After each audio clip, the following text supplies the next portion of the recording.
कहानी की शुरुआत होती है अमेरिकन के दो सॉफ्टवेयर डेवलपर से, सन और बेन, जो अपने नए एप्लीकेशन को बिजनेस डील करने के लिए मॉस्को आते हैं। लेकिन उनका चालाक पार्टनर स्केलर उनका आइडिया चुरा कर लोकल इन्वेस्टर को पहले ही बेच देता है। इस धोखे के बाद दोनों दोस्त गम भुलाने के लिए एक नाइट क्लब जाते हैं, जहां उनकी मुलाकात दो फीमेल अमेरिकन टूरिस्ट से होती है, नेटाली और एनी।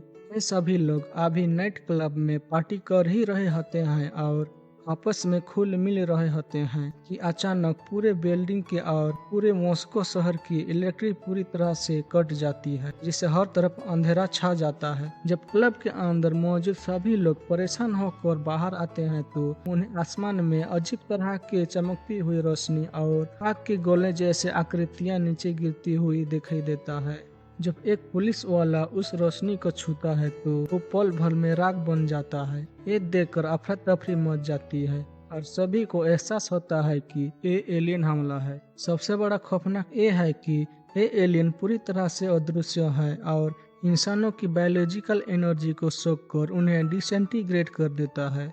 जहां बचने के लिए सभी भागने लगते हैं, फिर भी एलियन कई लोगों की पल भर में राख बना देता है। सॉन, बेन, नेटाली, एनी और स्केलर नाइट क्लब के एक अंडरग्राउंड बेसमेंट में छुप जाते हैं। कई दिनों तक बिना खाने पीने के बेसमेंट में छुपे रहने के बाद जब एक ग्रुप बाहर निकलता है तो पूरा मॉस्को सिटी सुनसान कब्रिस्तान में बदल चुका होता है। चारों तरफ जली हुई गाड़ियां और इंसानों की राख बिखरी हुई होती है। रास्ते में एक पुलिस कार मिलता है, उसमें मैप ढूंढने की कोशिश करते हैं ताकि सेफ जोन का पता लगा सके। उसी टाइम एक भुगता हुआ कुत्ता वहां आ जाता है, पर जैसे ही वो इनविजिबल एलियन के पास पहुंचता है तो एलियन उसे इंस्टेंटली राख बना देता है। ये देखकर सन और बेन तुरंत कार के नीचे चले जाते हैं और अपने सांस को रोक लेते हैं, जिससे एलियन उन्हें डिटेक्ट नहीं कर पाता और वो बाल बाल बच जाते हैं। वहां से आगे बढ़ते हुए ये लोग कपड़े चेंज करने और थोड़ा साफ होने के लिए एक अनजान घर में घुस जाते हैं। वो लोग कपड़े ढूंढ ही रहे होते हैं, तभी वहां अचानक सोन और नेटाली पर एलियन अटैक होता है। नेटाली एक तरफ होती है, तभी एलियन बिल्कुल नेटाली के पास आ जाता है। सोन बिना वक्त गवाए नेटाली को पूरी ताकत से अपने तरफ खींचती है और दोनों एक ग्लास के पीछे छुप जाते हैं। ग्लास के पीछे होने की वजह से एलियन की इलेक्ट्रॉनिक मैग्नेट वेव उन्हें ढूंढ नहीं पाता है और दोनों की जान बच जाती है। अपनी जर्नी आगे बढ़ाते हुए ये लोग अमेरिका एजेंसी पहुंचते हैं, इस उम्मीद में यहाँ कोई हेल्प मिलेगी, लेकिन वहाँ का नजारा भयानक होता है। पूरी एजेंसी तबाह हो चुका होता है, हर तरफ सन्नाटा होता है। एजेंसी के अंदर उन्हें कुछ इम्पोर्टेंट डॉक्यूमेंट और एक रेडियो सिग्नल भी मिलता है जो रूसन भाषा में ब्रॉडकास्ट हो रहा होता है, जिसमें सर्वाइवर के बारे में बताया गया होता है। दूसरी तरफ स्केलर गन लेके एक सेफ जगह पर जा रहा होता है। तभी उसी टाइम स्केलर को दोनों तरफ से एलियन घेर लेते हैं और स्केलर की वहीं पर मौत हो जाती है। उसके बाद अमेरिका एजेंसी से सोन को थोड़ी दूर पर एक घर दिखाई देता है, जहाँ एक खिड़की पर रोशनी होती है और एक शख्स का जिंदा नजारा दिखाई देता है। ये शख्स मिस्टर खरगोश होते हैं, जो पूरे खतरनाक इलाका में अभी तक सर्वाइव कर रहे होते हैं। सोन के साथ सभी भागते हुए मिस्टर खरगोश के घर पहुंच जाते हैं, जहां उन्हें पता चलता है कि उन्होंने अपने पूरे कमरे में एक सुरक्षा कवच की तरह एक बैरियर बनाया हुआ है, जिससे एलियन की वेव्स अंदर नहीं आ सकती है। मिस्टर सर्गी अपने वैज्ञानिक दिमाग का इस्तेमाल करके एक घरेलू माइक्रोवेव गन भी विकसित की होती है। ये गन अत्यधिक केंद्रित और घनी माइक्रोवेव तिरंगे छोड़ते हैं, जो एलियन की ऊर्जा को धीमी करके उनकी अदृश्य सुरक्षा ढाल को पूरी तरह से तोड़ सकती है।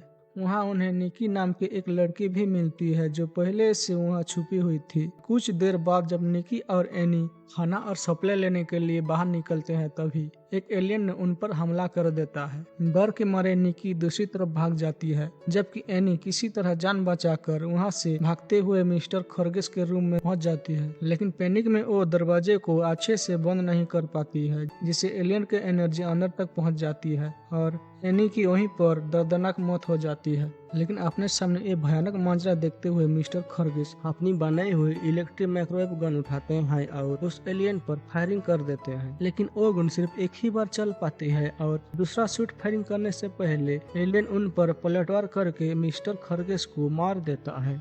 बचा हुआ ग्रुप वहाँ से जान बचाकर भाग निकलते हैं और रास्ते में उन्हें रूसियन फाइटर की एक हेवी आर्मी टीम मिलती है जिसका लीडर होते हैं मोतभे। इन रूसियन फाइटर के पास भी कुछ मॉडिफाई वेपन होता है और उनकी मदद से ये लोग पहली बार उस इनविजिबल एलियन को डराने और वहाँ से भागाने में कामयाब हो जाते हैं, जिससे उन्हें उम्मीद मिलती है कि इन एलियन को मारा जा सकता है। अब उनका टारगेट ये होता है कि मॉस्को रिवर में खड़ी एक रूसियन सबमरीन तक पहुंचना। वहां तक पहुंचने के लिए रूसियन टीम उनका साथ देता है। सबमरीन की तरफ जाते समय अचानक एक एलियन उनका पीछा करता है। बदकिस्मती से नेटाली एलियन अटैक के बीच में फंस जाती है और उसे बचाने के चक्कर में बेन अपनी जान दांव पर लगा देता है और एलियन के हाथों मारा जाता है। बेन को खोने के दुख के साथ सॉन, नेटाली, निकी और बचे हुए फाइटर एक छोटी सी बोट पर सवार होकर सबमरीन की लोकेशन की तरफ बढ़ने लगते हैं, लेकिन रास्ते में ही बोट में कोई सीरियस टेक्निकल खराबी आ जाती है जिससे इंजन बंद हो जाती है और वो लोग सबमरीन तक नहीं पहुंच पाते हैं। उसी वक्त उनके ठीक पास की एक बिल्डिंग ब्लास्ट के साथ रेस होकर गिरने लगती है, जिसे बचने के लिए सभी लोग पानी में कूद जाते हैं। इसी दौरान नेटाली अपने ग्रुप से अलग हो जाती है और दूसरी तरफ बह जाती है। जब सन पानी से बाहर निकलता है तो उसे सामने बड़ी सबमरीन खड़ी हुई दिखाई देती है। सबमरीन पर पहुंचकर सन और बचे हुए रूसियन फाइटर नया और बेहतर इलेक्ट्रिक गन तैयार करते हैं और नेटाली को ढूंढने के लिए वहां से निकल जाते हैं। रास्ते में जाते समय अचानक सन की इलेक्ट्रिक गन टेक्निकल एरर की वजह से काम करना बंद कर देती है।